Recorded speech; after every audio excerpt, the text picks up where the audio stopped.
Fix that numeral and re-verify. Now let's re-verify final length, numerals, and marker positions after this merge.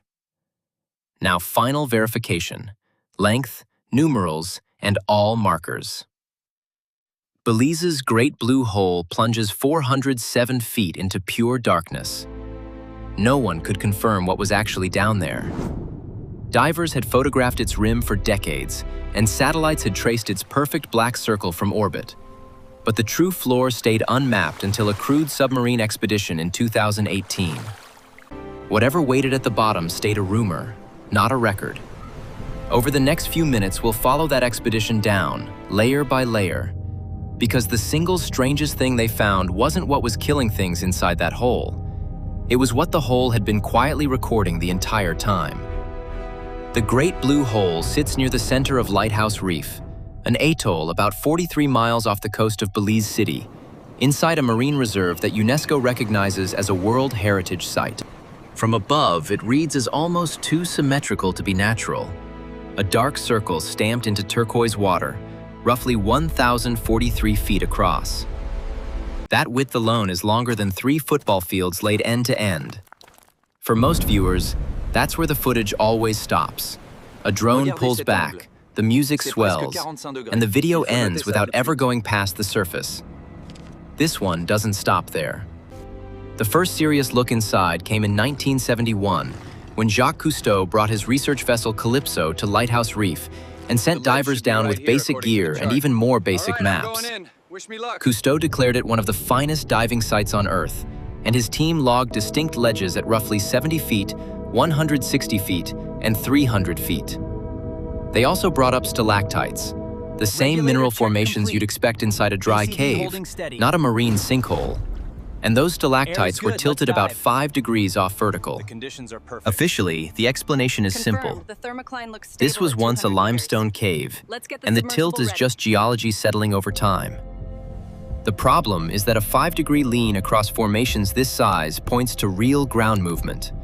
And researchers still don't fully agree on what specifically shifted the plateau underneath the reef. What do you think tipped a cave enough to leave its own ceiling leaning? That's a genuine open question.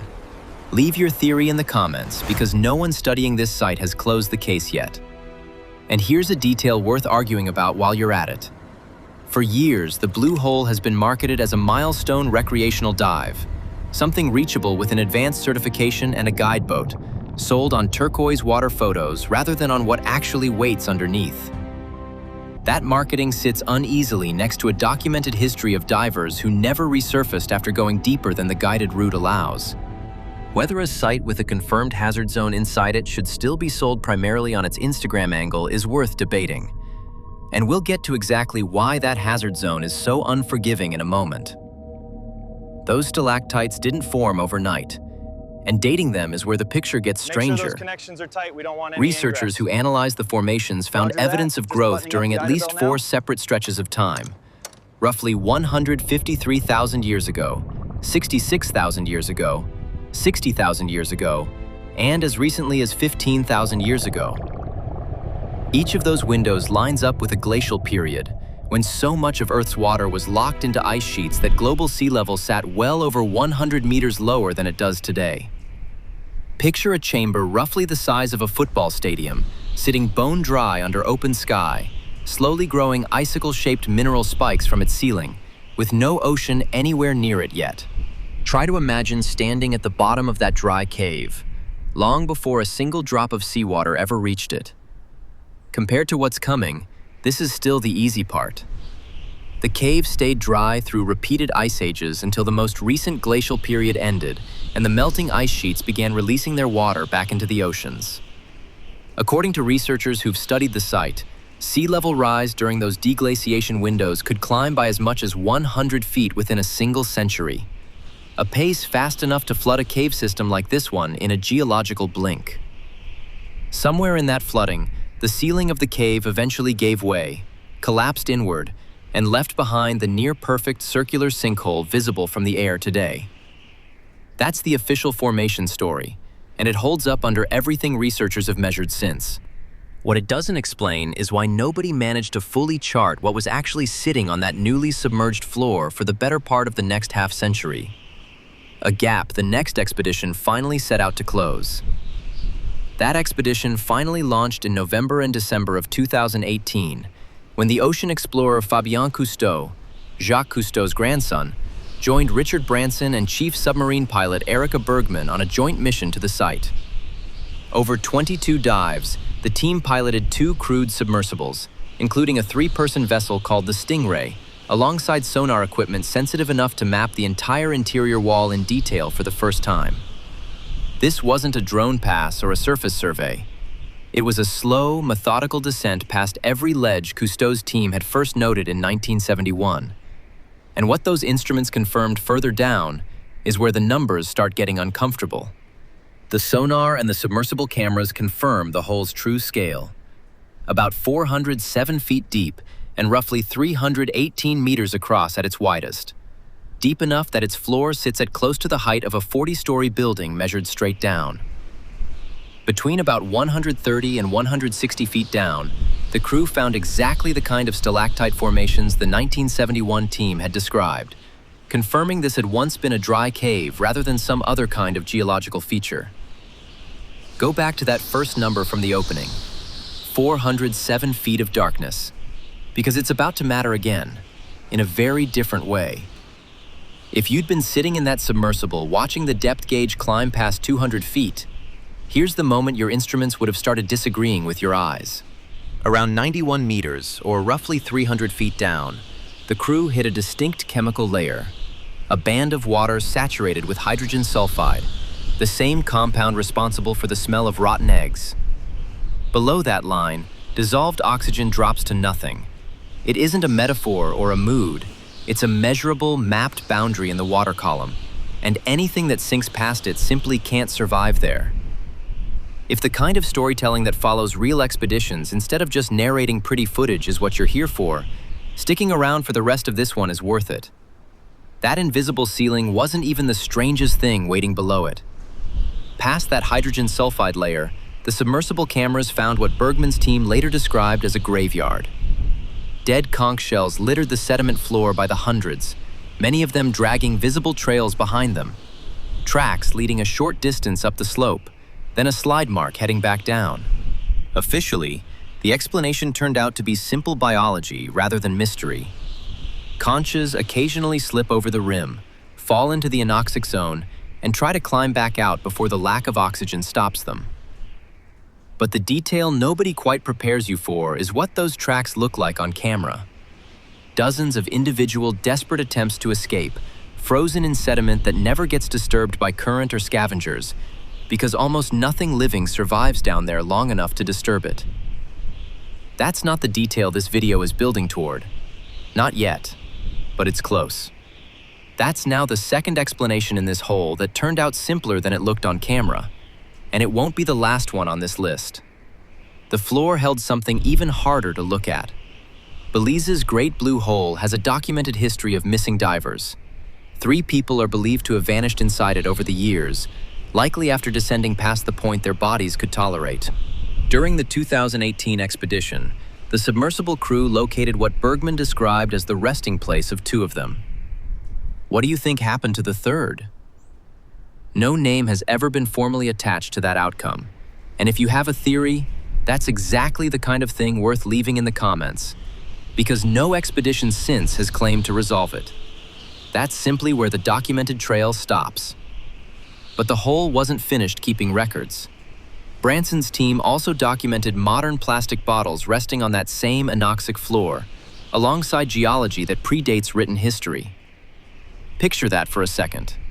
A stretch of sediment old enough to include Ice Age cave formations, sharing the same square foot as a bottle someone dropped last decade, both preserved with equal indifference. That indifference is exactly why, in the summer of 2022, a research team from Goethe University in Frankfurt anchored a drilling platform above the Great Blue Hole and extracted a sediment core reaching 30 meters into the floor, roughly the height of a 10-story building pulled straight up out of the anoxic dark. That 30-meter column held close to 20,000 years of undisturbed sediment, laid down one thin layer at a time, because almost nothing down there ever survives long enough to stir it up. What that core turned out to hold would matter more than anyone drilling it expected. When the analysis was finally published in the journal Science Advances in early 2025, the numbers were more precise than anyone studying the hole had managed before. Researchers identified 574 separate storm events preserved as distinct layers across roughly 5,700 years, an averaged rate of a little more than one major storm logged every decade for nearly 6,000 years straight. Across most of that record, the hole's sediment shows somewhere between 4 and 16 tropical storms or hurricanes passing over the region per century. That should have settled into a fairly steady, predictable pattern. It didn't.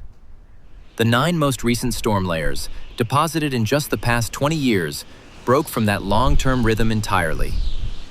Based on that recent rate, researchers involved in the study project the region could see something in the range of 45 tropical storms and hurricanes across this century alone, a sharp jump from the historical average preserved in every layer beneath it.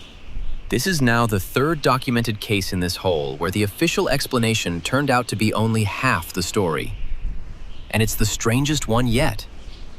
Not a sea monster, not a lost civilization, just a natural sinkhole that, purely by accident of chemistry, turned itself into the most precise hurricane record in the Caribbean.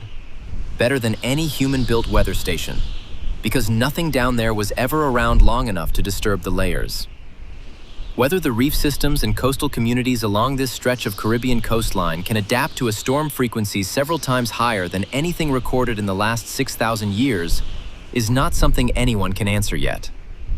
Researchers are still working through what that projection actually means on the ground. Where do you think that goes? Leave your read on it in the comments, because this is exactly the kind of open question worth arguing about rather than smoothing over for the sake of a tidy ending. So return to that opening image. A nearly perfect black circle punched into turquoise water, 407 feet deep, that nobody had fully mapped until 2018. It's worth remembering that it isn't even the deepest blue hole known to science. A separate sinkhole verified in the South China Sea plunges to roughly 300 meters, nearly twice as deep. The Great Blue Hole isn't famous for being the most extreme example of its kind. It's famous because, this time, someone actually went down and checked. What's proven now is extensive.